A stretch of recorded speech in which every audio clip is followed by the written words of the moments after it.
Depuis plus de 400 millions d'années, les requins règnent sur les océans. Présents bien avant les dinosaures et ayant survécu à 5 extinctions massives, ces prédateurs marins incarnent une véritable réussite évolutive. Dans le jeu de l'évolution, les requins semblent avoir reçu tous les meilleurs atouts dès le départ et les ont conservés pendant des centaines de millions d'années, jusqu'à devenir les seigneurs des océans. Moi, c'est Wildboy, et dans cette vidéo, je vais t'expliquer pourquoi les requins sont complètement cheatés.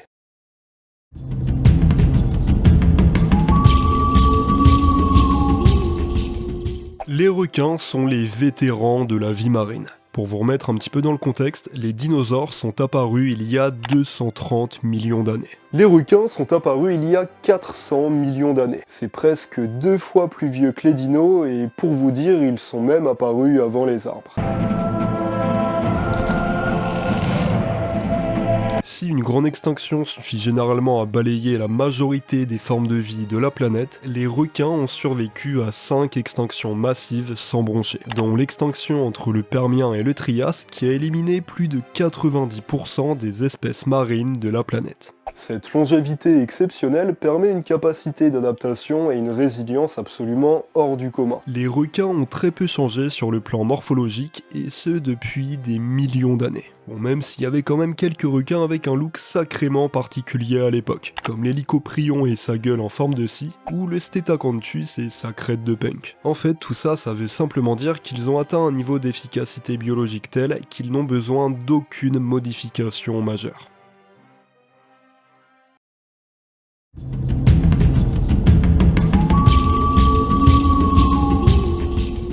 Le corps des requins est une merveille naturelle. Contrairement aux poissons osseux, les requins ont un squelette principalement constitué de cartilage, ce qui les rend à la fois plus légers et plus souples. Leur peau est couverte de denticules dermiques, à savoir des minuscules dents qui réduisent la friction de l'eau. Ce revêtement agit comme une armure solide et comme une surface hydrodynamique qui leur permet de nager plus vite tout en réduisant les efforts. Et d'ailleurs, il y a pas mal de combis de natation qui sont inspirés de cette texture pour les compétitions de haut niveau. Et bien sûr, comment parler des requins sans évoquer leur attribut le plus iconique, l'aileron. Bon, déjà, faut savoir que les requins ont plusieurs ailerons. On va par exemple retrouver l'aileron caudal et les pelviens au niveau de la queue, les pectoraux sur les côtés, ou encore le fameux aileron dorsal sur le dos, qui leur permet de se stabiliser et même de changer de direction pour les plus grosses espèces comme le grand requin blanc. Autrement dit, les requins sont équipés d'un skin légendaire dès la naissance.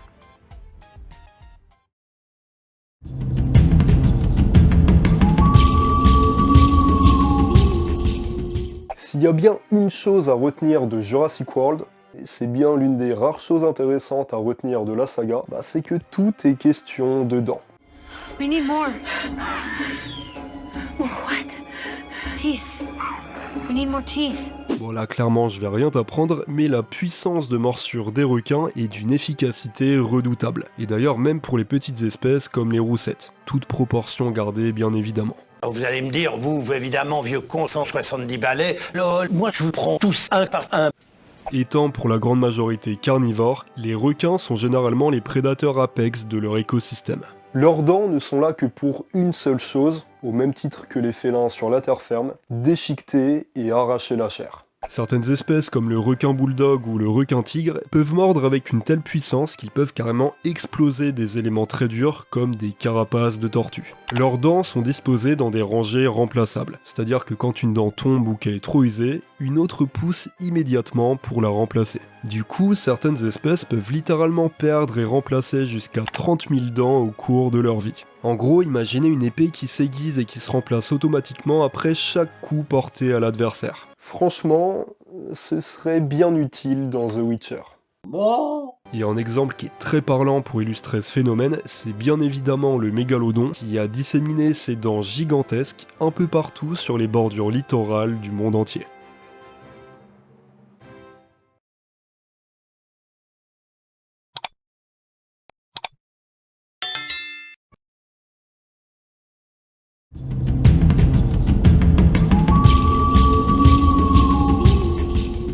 Au-delà de leur morphologie incroyable, les requins ont littéralement les sens affûtés comme des rasoirs. Bon bah déjà au niveau olfactif, les chercheurs estiment que la plupart des espèces de requins sont capables de détecter une goutte de sang diluée dans l'équivalent d'une piscine olympique. Ils sont également dotés de la ligne latérale, un organe sensoriel unique qui leur permet de sentir les mouvements et les vibrations dans l'eau. Cette ligne invisible s'étend du museau jusqu'à la queue, et elle offre aux requins la possibilité de repérer les proies qui nagent ou qui se débattent de super loin, d'éviter les obstacles et même de détecter les variations de pression et de courant marin. Ce qui est d'ailleurs hyper utile pour eux pour se repérer dans l'océan. Mais le vrai super pouvoir des requins, c'est tout simplement les ampoules de Lorenzini. Grâce à cet organe sensoriel présent sous la forme de petits pores sur le museau, les requins peuvent percevoir les champs électriques générés par les muscles d'autres animaux. Un requin peut ainsi localiser une proie enfouie sous le sable ou même carrément détecter les battements de cœur d'un poisson caché. Et généralement, plus le museau est large, plus il y a de capteurs. Et du coup, ça explique notamment pourquoi le grand requin marteau est si balèze pour repérer les poissons enfouis dans le sable. Et d'ailleurs, c'est pour ça que si vous avez l'occasion de plonger avec des requins, et honnêtement, je vous le souhaite vraiment,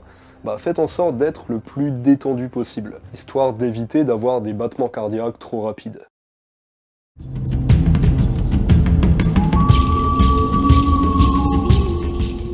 Avec plus de 500 espèces connues pouvant être retrouvées des chaleurs des tropiques jusqu'au cercle polaire ou encore des lagons côtiers jusqu'aux profondeurs abyssales, les requins sont dotés d'une impressionnante diversité d'adaptations et de modes de vie.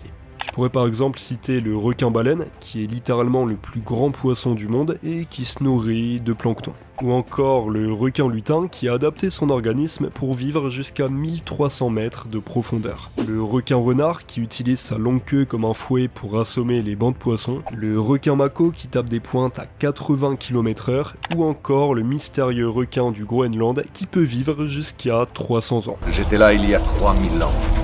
Et qui est d'ailleurs l'un de mes requins préférés. En gros, chaque espèce a une niche écologique bien définie, une spécialité, bref, comme on choisirait notre classe au début d'un RPG. C'est simple, les requins couvrent absolument tous les rôles. Assassins, tanks, tireurs d'élite, éclaireurs, ils sont présents partout dans l'océan et dominent littéralement la chaîne alimentaire. Mais tout ça, c'est sans compter sur l'arrivée d'un nouveau joueur. Bon les requins sont indéniablement cheatés. Ils combinent une anatomie optimisée, des sens surdéveloppés, un arsenal offensif et défensif complet et une grande diversité de talents impressionnants. Leur place au sommet de la chaîne alimentaire leur assure une relative tranquillité, sauf face à un seul super prédateur, l'humain. L'Homo sapiens est aujourd'hui la seule espèce capable de mettre les requins en péril, principalement à cause de la surpêche, de la pollution ou encore de la destruction des habitats marins.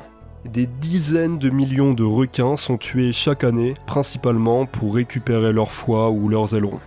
Bien qu'ils puissent paraître impressionnants, les requins sont très rarement impliqués dans des attaques. Et d'ailleurs, quand ça se produit, c'est généralement le fruit d'un comportement inadéquat de la part des plongeurs. Du coup, j'en profite pour vous rediriger vers la chaîne de The Malibu Artist. Franchement, sa chaîne est incroyable. En fait, c'est un gars qui va faire des plans au drone de super-héros.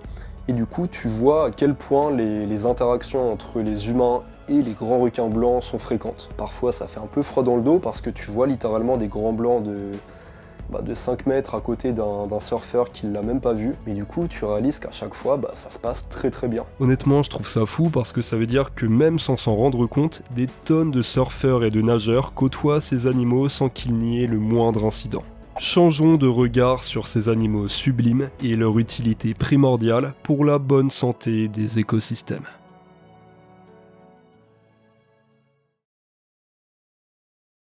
On arrive à la fin de la vidéo, j'espère vraiment que ça t'a plu. Si c'est le cas, n'oublie pas de laisser un petit like et de t'abonner à la chaîne. Tu peux également commenter en me donnant ton espèce de requin préféré. Et peut-être que ça me donnera des idées pour les prochains épisodes d'Animalia. Pour le petit rappel, Animalia, c'est mon format de vidéo où en fait je fais des sortes de documentaires animaliers sur une espèce précise à chaque fois. Donc pour les requins, j'ai déjà fait le requin tigre et le requin mako. Je te mets les liens directement en haut ou dans la description. Voilà, puis pour terminer, si t'as envie envie d'avoir plus d'infos et notamment d'accéder à des trucs un peu différents de ce que tu vas retrouver sur YouTube, et tu peux aller checker mon compte Instagram sur lequel je fais notamment de la photo animalière.